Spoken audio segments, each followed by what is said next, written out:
అమరావతి 3 రాజధానుల విషయంపై జనసేన మహిళా సాధికారికత చైర్మన్ రేఖ గారు మనతో ఉన్నారు. ఆవిడని అడిగి 3 రాజధానుల విషయం మీద ఆవిడ అభిప్రాయం అడిగి తెలుసుకుందాం. మేడం చెప్పండి, పవన్ కళ్యాణ్ గారు కర్నూలు హైకోర్టు ఏర్పాటు చేస్తామన్న తర్వాత శ్రీకాకుళం వారికి కర్నూలు హైకోర్టు అనేది దూరం అవుతుంది, ఇబ్బంది అవుతుంది అని చెప్పారు. దీని గురించి మీ స్పందన? సార్, హైకోర్టు కర్నూలులో ఏర్పాటు చేస్తూ అలాగే అమరావతిలో కానీ ఇంకొక దగ్గర కానీ అంటే దగ్గరగా ఒక ప్రజలకు దగ్గరగా ఉండేటట్టు ఒక బెంచ్ని ఏర్పాటు చేయాలనేది ఆయన ప్రతిపాదన తప్ప ఇక్కడ కర్నూలులో హైకోర్టు ఏర్పాటు చేయకూడదనో ఇంకొకటనో ఇలాంటి ఆలోచన ఎట్టి పరిస్థితుల్లోనూ పవన్ కళ్యాణ్ గారికి లేదు. కేవలం ప్రతిపక్షాలు ఏదో ఒక విషయాన్ని తీసుకొని బురద చల్లాలన్న ఉద్దేశంతో ఈ యొక్క వ్యాఖ్యలు చేయడం జరుగుతుంది.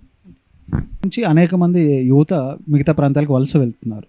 వాళ్ళకి ఇక్కడ ఆర్థికంగా వాళ్ళు ముందుకెళ్ళాలని అంటే ప్రభుత్వం ఎలాంటి నిర్ణయాలు తీసుకోవాలనేసి మీ అభిప్రాయం?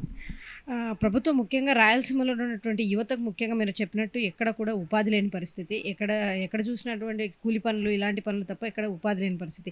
కాబట్టి పరిశ్రమలు రాయలసీమకు రావాలి. ఎంతసేపు నా కియా మోటార్స్ ఈ ఒక 2-3 పరిశ్రమలు కాకుండా మాకున్నటువంటి ల్యాండ్ కూడా ఎక్కువగా ఉన్నందువల్ల మాకు ఇక్కడికి పరిశ్రమలు వస్తే యువత ముఖ్యంగా ఉపాధి తీసుకోవడానికి అవకాశం ఉంటుంది. ఉపాధి ఉన్నప్పుడు ఆటోమేటిక్గా ప్రతి ఒక్క కుటుంబం ఆనందంగా ఉంటుంది. కాబట్టి ప్రభుత్వం కేవలం ఏదో హైకోర్టు ఇవ్వడమేనే కాదు, అన్ని విభాగాల వాళ్ళకి న్యాయం జరిగే రకంగా ముందుగా ఉపాధి అనేది కల్పించాలని కోరుకుంటున్నాం. ఆల్రెడీ మనకి రాష్ట్ర విభజన సమయంలో కేంద్ర ప్రభుత్వం పారిశ్రామిక పన్ను రాయితీలు ప్రకటిస్తామనేసి హామీ ఇచ్చినారు. సో వాటి అమలు దిశగా ఆల్రెడీ పవన్ కళ్యాణ్ గారు కూడా ప్రత్యేక హోదా విషయంలో రాష్ట్రం మొత్తం పర్యటించారు. సో వాటి అమలు విషయంలో ఏమైనా కార్యాచరణ ప్రకటించే అవకాశం ఉందా? ఖచ్చితంగా సార్, రేపు జరగబోయే మీటింగ్లో, ఎందుకంటే ముఖ్యంగా రాయలసీమ వెనకబడితనంలో ప్రతి నాయకుడు వెనకబడింది అని చెప్పేసి రాయలసీమని చూయించి వాళ్ళు పదవులు చేసుకోవడం, వాళ్ళ పరిస్థితులు చూసుకోవడమే తప్ప ఎవరు కూడా చిత్తశుద్ధిగా పనిచేసిన పాపాన పోలేదు. కాబట్టి ఖచ్చితంగా రేపు జరగబోయే మీటింగ్లో రాయితీలకు సంబంధించి ఎటువంటి పరిశ్రమలు పెడితే మన ఇక్కడ ఉన్నటువంటి యువతకి న్యాయం చేకూరుతుందనే విషయాన్ని కూడా ఖచ్చితంగా తెలియజేస్తారు. మేడం, అలాగే ఇప్పుడు ఎగ్జిక్యూటివ్ క్యాపిటల్ వైజాగ్లో పెట్టాలనేసి గవర్నమెంట్ ఆలోచిస్తున్నట్లు తెలుస్తుంది. ఒకవేళ ఎగ్జిక్యూటివ్ క్యాపిటల్ వైజాగ్లో పెడితే రాయలసీమ వాళ్ళకి దూరం అవుతుంది అనేసి కొంతమంది ఇక్కడ అభిప్రాయపడుతున్నారు. సో మీ ఆలోచన ఏంటి దాని గురించి? అవును సార్, ఎందుకంటే మాకు ఇప్పుడు కర్నూలు రాజధానిగా ఒక సెక్టార్ని ఏర్పాటు చేసేసి మీకు ఇదే ఇచ్చేస్తున్నాము, మీకు ఎగ్జిక్యూటివ్ అంతా కూడా మేము వైజాగ్లో తీసుకెళ్తున్నామంటే కేవలం కోస్తా వాళ్ళకి మాత్రమే ఆయన ఆలోచిస్తున్నారా, లేకపోతే మా పరిస్థితి ఏంటి? రాయలసీమ ఆల్రెడీ వెనుకబడితనం ఉంది, ఎటువంటి ఇండస్ట్రీస్ లేవు, వాటర్ లేక రైతులు ఆత్మహత్యలు చేసుకుంటున్న పరిస్థితి ఉంది. ఇన్నిటువంటి పరిస్థితులను అడ్రస్ చేయాల్సినటువంటి పరిస్థితిలో ఉన్నటువంటి జగన్మోహన్ రెడ్డి గారు కేవలం హైకోర్టు విషయాల్ని మాత్రమే, అది కూడా ఎప్పుడు చేస్తారు అనేటువంటి క్లారిటీ లేకోకుండా ఉంటుంది అనేటువంటి ఒక చిన్న క్వశ్చన్ మార్క్స్తో బేస్ చేసుకొని ప్రజల ముందు చిచ్చు పెట్టడం మానేసి క్లియర్ అండ్ క్లారిటీ పిక్చర్ని తీసుకొచ్చి ఇలా ఇస్తాము అని చెప్పేసి చెప్తే బాగుంటుందనేది మేము కోరుకుంటున్నాం. అలాగే కొంతమంది రాయలసీమ సీనియర్ నాయకులు రాజధానిని కర్నూలులోనే ఏర్పాటు చేయాలనేసి ముఖ్యమంత్రి గారికి లేఖ రాశారు. ఒకవేళ కర్నూలులో రాజధాని ఏర్పాటు చేస్తే మీరు దాన్ని స్వాగతిస్తారా? ఖచ్చితంగా స్వాగతిస్తామండి. ఇక్కడ కూడా అంటే మేమేమంటున్నామంటే క్యాపిటల్ సిటీ కాదు, క్యాపిటల్ అనేది ఇస్తే మేము కూడా స్వాగతిస్తాం. కానీ అన్ని సెక్టార్స్ కూడా అభివృద్ధి చెందాలి.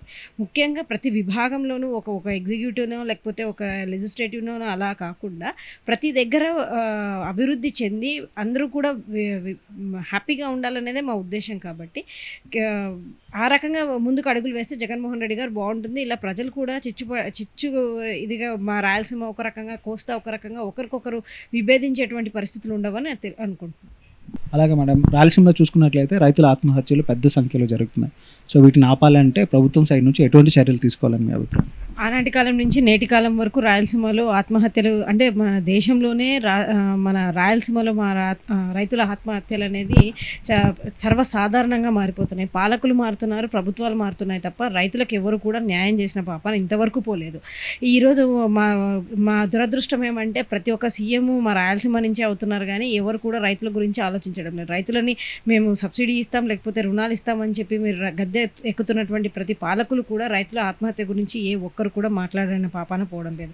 ముఖ్యంగా కర్నూలుకు సంబంధించి ప్రాజెక్టులు పూర్తి చేస్తే, కర్నూలు జిల్లాకు సంబంధించి రాయలసీమకు సంబంధించినటువంటి ప్రాజెక్ట్స్ ఏవైతే ఉన్నాయో తుంగభద్ర, గుండ్రేవుల, వీటన్నిటి ప్రాజెక్ట్స్ అన్నీ కూడా పూర్తి చేస్తే రైతులకి వాటర్ ఫెసిలిటీ జరుగుతుంది, రైతులు సుభిక్షంగా ఉండడం జరుగుతుంది. అలాగే ముఖ్యంగా అగ్రికల్చర్ యూనివర్సిటీని మాకు ఇక్కడ ఏర్పాటు చేయడం వల్ల సాంకేతికంగా రైతులకి వాళ్ళకి ఎలా ఉండాలి, కొత్త రకమైనటువంటి వ్యవసాయం ఎలా చేయాలనేది అందుబాటులో ఉంటుంది. అలాగే యువత కూడా ఒక బీటెక్ అనే కాకుండా అగ్రికల్చర్ రేపటి రైతుకి సంబంధించినటువంటి విషయాన్ని కూడా తెలుసుకొని ముందుకెళ్ళడానికి కూడా బాగుంటుందని కోరుకుంటున్నాం. కాబట్టి రైతులని మర్చిపోయి ముందుకెళ్ళడం అనేది ప్రభుత్వం ఎంతవరకు ఆలోచిస్తుందనేది ఆలోచించుకోవాల్సిన విషయం.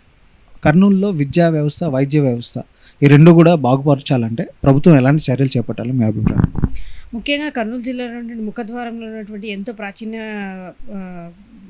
ఎంతో ప్రాచీనమైనటువంటి చరిత్ర ఉన్నటువంటి కర్నూలు ప్రభుత్వ ఆసుపత్రికి కర్నూలు జిల్లా నుంచి ఎంతోమంది ప్రజలు ప్రతిరోజు కూడా వైద్యం అందించుకోవడానికి తీసుకోవడానికి వస్తారు. కానీ అలాంటి ప్రభుత్వ ఆసుపత్రి ఎటువంటి ఫెసిలిటీస్ లేకుండా, మినిమం ఫెసిలిటీస్ కూడా లేకుండా ఎంత నిర్మానుషంగా ఉంది అనేది ప్రతి ఒక్క ప్రజలు చాలా రోజుల నుంచి బాధపడుతున్నారు. అంటే పేద ప్రజలు వైద్యం అందక చాలామంది చనిపోతున్నారు. సో అలాంటి ప్రభుత్వ ఆసుపత్రికి ఎయిమ్స్ తరహాటువంటి ఫెసిలిటీస్ రావాలి, అలాంటి గుర్తింపు రావాలని ఒక కర్నూలు వాసిగా నేను కోరుకుంటున్నాను.